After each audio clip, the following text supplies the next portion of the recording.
Siz Qasımның nemesi olasiz? Men uning xotini.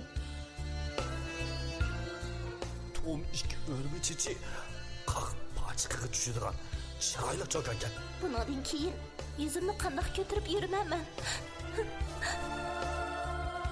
Agarda men utib olsam, xotiningdan o'tsam, qanday?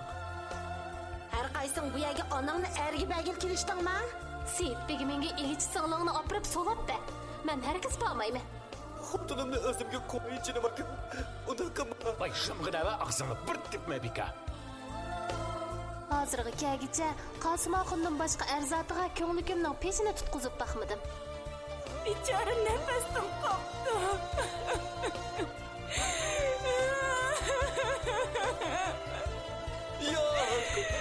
Gelmeysin. Bu şeyde kalırsın. Ondan kımlanma.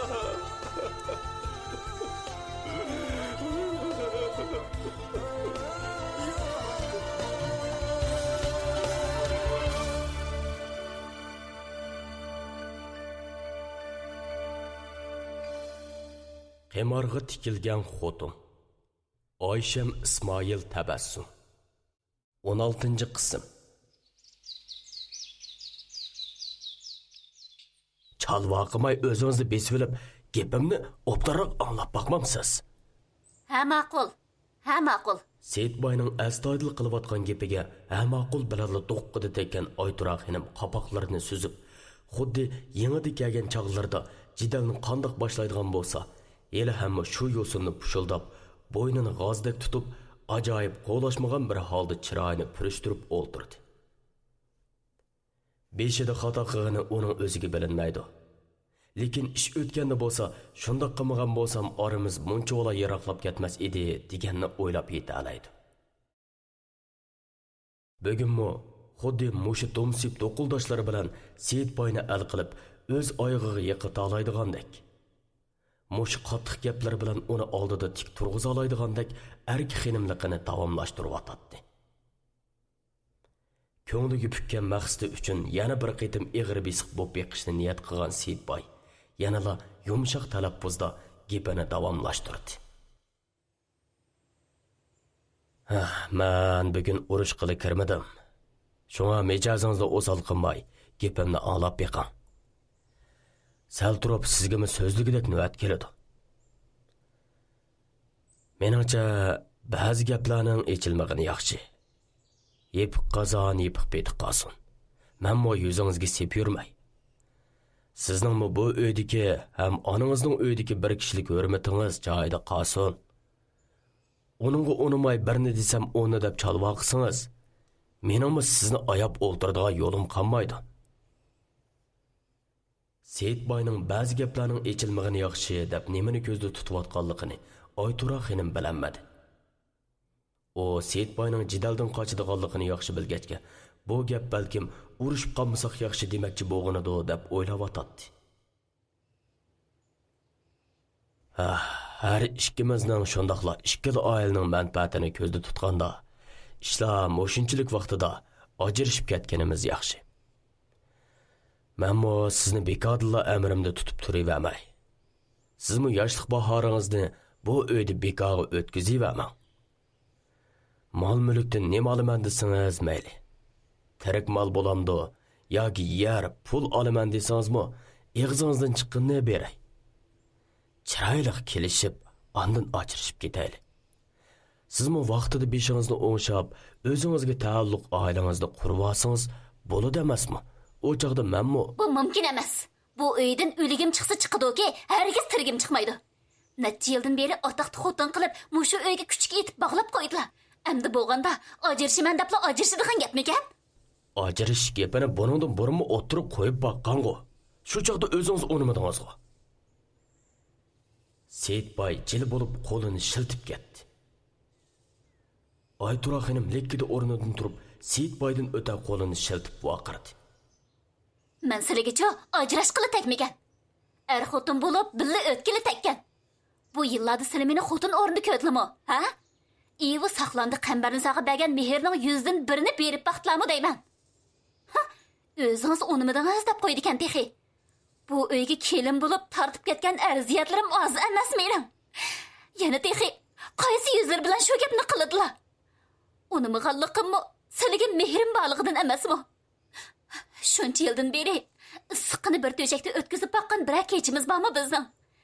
Qambarni saqmi, zivarni sa degan palandimi menga o'xshashli xotin kishi.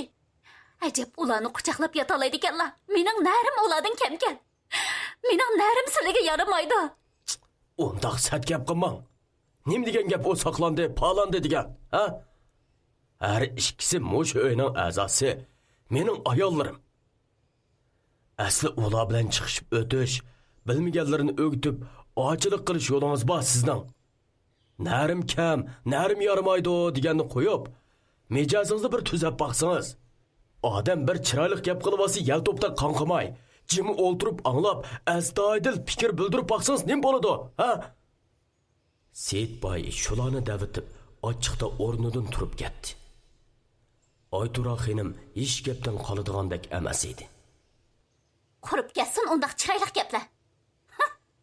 Üstümge xotin elib, ko'zimga ko'rsatib turib beshimda yong'oq chaqsilimi, obdan xo'jam, xo'sh xo'jam deb o'ltirsam bo'lamdi? Elimi gap qilmadim. Xiyollarda ovu xenimlari bilan chimildiq kirib kesdilar. Ishik tuvida post turib basam, suvlarni isitib akirib basam bo'pti ekanda. Xiyollarni ham aylamasizlar. Menchu bu yillarda qilganlarini burunlardan buloq chiqarib, hisobini qayta olaman dehi. Ajrashmayman dedim-mi? Hargiz ajrashmayman.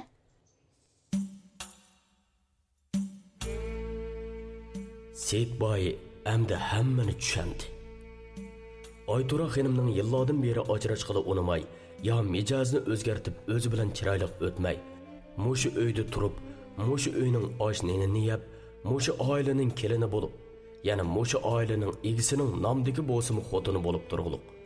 Nemishqa eshib teshib, hech kim ko'zga ilmaydigan bog'van bilan qupyoni oshindorchilik qilib yurganlarni hammani tushundi.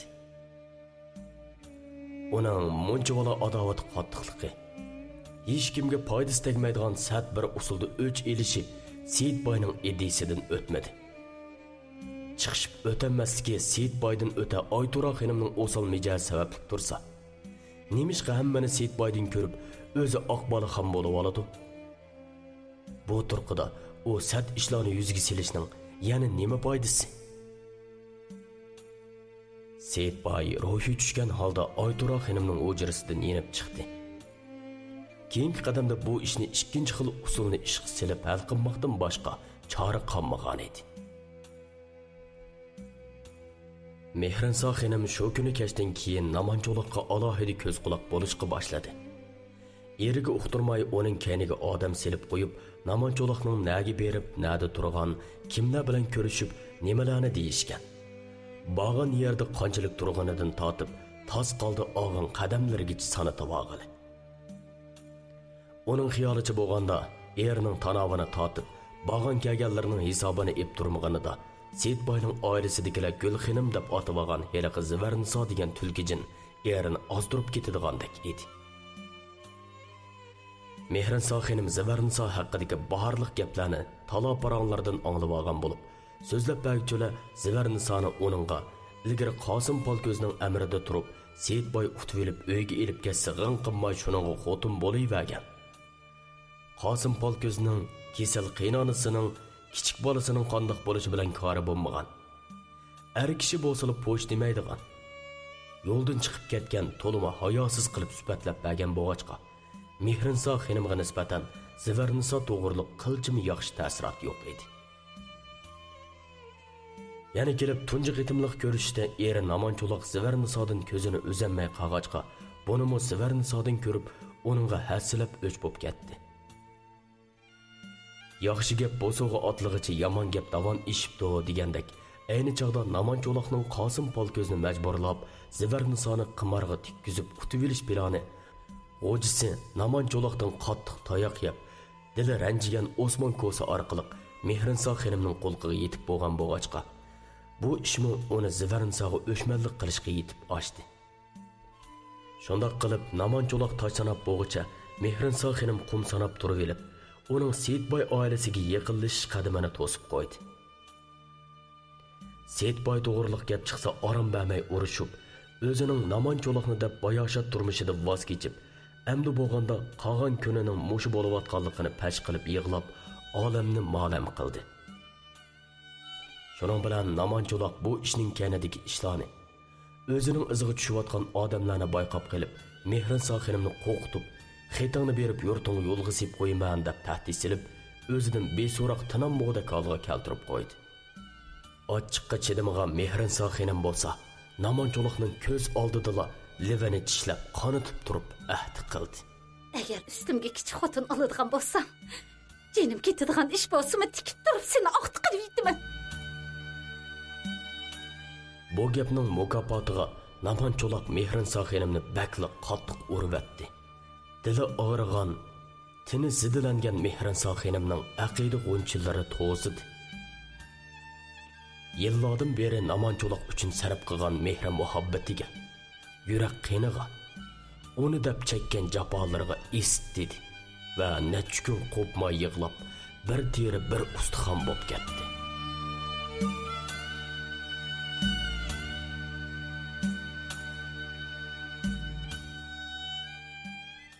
Endi gapni Oytura xonimdan anglaymiz. Oytura xonim o'g'irliqcha Bog'van Jabbor orqali odam o'qishib, bolasi yo'q, bola yuzi ko'rish uchun bormagan tifib, qilmagan amali qilmagan bir o'lik kishini topdi. Ondan ikkisi maslahatlashib, hech kimga uqtirmay kichik Abbosni shular setib etadigan. Bahoni qancha ko'p deyishalisa, shuningga tirishib boqadigan. Balani sotgan pulga Jabborga sirtdan bir uy soldirib, ochgan pulga yer elib qo'yadigan. Ondan Oytura xonim Seyitboyning uyidan, iqtisodidan oz-ozdan to'shib, ikkisi birlashib shu uyni kengaytib, iqtisodini rivojlantirib, Jabborga ravrus iglik tiklab beradigan bo'ldi. Buni ham Zivarnisodin o'ch ilishning usuli qilmoqchi bo'ldi. Biroq o'ynashmang arbob bilan, arbob solar harbob bilan degandek, Oytura xonimning bu maxfiy planlari Seyitboyning quliqidan neri bo'lmadi. Chunki yiliq chaqda o'g'li Rustamning Qambarnisa xonimga deb qo'yishi va Seyitboyning eshik tubida turib, ularning hamma parangini anglab qilishi bilan sagiklashgan Seyitboy, Oytura xonim bilan Jabborning keniga maxfiy odam sep qo'yib, Jabborning bog'dagi uyining kenida Oytura xonimning to'nglik havadollarida tamg'a va o'g'ziga quloqlarini yoqqizib, yig'ib kelgan axborotlarni birini qo'ymay topshirg'izib, hatto og'on qadam, tingan nafaslargacha to'liq xabardor bo'lib turdi. Jahon raptoridan ko'ra bu otoqdagi xotinining nayranglardan hayroni has qolgan Seyitboy, Oytura xonimga o'z usuli bilan qarish turish. Shundaqla uni bu uyga ikkinchilab qadam bosmaydigan. Buningdan keyin o'ziga bo'yin turuq silib iskanjiga ololmaydigan holga keltirib, yo'lga sep qo'yish planini tuzib, shuningga mos holda oyg'oqchilarini ko'paytdi. Oytura xonim Jabbor bilan yuz turani ko'rish tugul, o'ylida uchrashib qilib, shunchaki ko'z beqishib qolsa-mu, ayol shimoyla Seyitboyning quliqiga yetib oladi. Seyitboy Oytura xonim bilan Jabborni mayliga qo'ydi. Ular ko'rishamdi, eg'iz burun yolishamdi. Bog'dagi qo'sham uyning eshigini ichidan taqib olib, ishqvozlik qilamdi. Nima qilsa ixtiyoriga qo'yib, bilmas, ko'mas, anglamas bo'lib oldi. Ularning uyda odam qolmagan yoki jiddiy ishlar bilan aldirash bo'lib ketgan vaqtidan foydalanib ko'rishadiganligini, har ko'rishganda ishqvozlik qilishni qo'ldan bermaydiganligini bilib, Seyitboymo shuningga loyiq plan tuzib qo'ydi va amal qilib ularga ko'proq uchrashish fursati yaratib berib, Eli Qambarnisa xonim bilan Zivarnisoni bolalarga kiyimlik akilishga buyurib bozorga yo'lga solsa, eli onasi Shahzodam xonimga agashtirib, qo'shni yezdagi tuqqanlarning uyiga yo'lga silib, Oytura xonim gumon qilmaydigan usulda ularni yolg'iz qo'yishga boshladi. Jabbor Bog'van ikki hafta o'qishib xabar tepish orqali oxiri 30 yoshlik bir jup xotinni topdi. Ular har qaysi yezi bozorlarida yung yeb sotadigan ushshoq tijoratchilar bo'lib, haftada bir qitim mush yezning bozoriga keladi. Boshqa kunlari nadi yezi bozorlari qizzisa, sotadiganlarni ma'bad besib shu yoqqa qatirib, onda sonda gelam to'qiydiganlarni qo'yungidan ishlagan yung yeb bilan ta'minlaydi. Yeshi bir yaga borgan bo'lsa-mu, bola yuzi ko'migan bu xotin izchil bola beqib olishni niyat qilib yurgan bo'lsa-mu, tiliki amalga oshmagan. Shundaqdimi umidini yo'qotmay, har haftasi bozorga borganlarda ko'rgan bilganlarga bu orzusini aytib, ota-onasi yo'q yetim bolalar bo'lsa yoki kapsiz cho'konlarning taloda o'ynashib yurib tepib qo'yib, tug'ib bo'lib al mahallaga oshkora qilmay qolgan xufiyona bolalari bo'lsa beqilib, xalqni g'amdan xalos qilish. O'ziga bola va kelgusida chirg'ini yo'rtqidek iz bosar tepishni maqsad qilib yurgan kunlarda Jabbor Bog'van bu xotinlarning orzusidan xabar tepib, o'zi izlab berib ular bilan ko'rishdi. Qorong'u tusharga yaqin, ya'ni bozorchilar uylariga tarqalayotgan mahalni pamlab turib kelgan Jabbor qisqali salom saatdan keyin bularning yenig'ila cho'kdi va ushkollini bir yerga akilib, kusuldishib paranglashdi. Bizning begimning bir e'tiborli singlisi bor edi. Eri kasal bilan tugab ketgandan keyinmi marhum erning uyida turib qolgan. Shuningdan keyin kimlar bilan orqa tomlarda yetilishib yurib soldi ekan tang. Qo'saq ko'tirib qopdi. Erning uydagilar bolani o'lib ketgan o'g'limizning deb xushal bo'lishib, tug'dirib obdan beqibdi ekan. Mushu turqida bola 3 yoshga kiray deganda qandoq bo'lib xabar topdi ekan tang. Bu bolaning o'g'lining emasligini bilib qilib, bolani ko'tirib xonimning akisi begimning uyiga haydab qo'yibdi. Xonim yenib kelsa-ku mayli, lekin studiyada loyiq chiqsa, yana to'ylab qo'yg'ul bo'ladi. Ammo dadasining kimligini bilmaydigan u bolani qandoqmi uyda ep qolalaydi deysizlar. Shunga begim ko'p o'ylanish orqali mushu bolani beqib oldigan odam chiqib qolsa, xonimning qursoq ko'tirib, tug'ib, beqib tatgan japonlarga loyiq ajr haqqi bersa, bolani ep ketib beqib olsa degan umidda edi. Ko'p surishtirish orqali ba'zilardan ikkinlarning beqib oldiganga bola izlab yurganlardan xabar tepibdi. Shunga so'zlish baqsaq deb meni oldinlarga avatgan edi. U Aytura xonim to'li o'gitib yo'da qilib yolg'on yavodoqlarni qisirib totirib, duduqlab turib so'zlab tugatdi. Voy, nimandaq obdan? Tilkimiz ijobat bo'ldimi nima? Bola qizmi, o'g'ilmi? Bola o'g'il. Sizlarning begim rozi bo'lgan bilan bolaning onasi rozi bo'ladimi?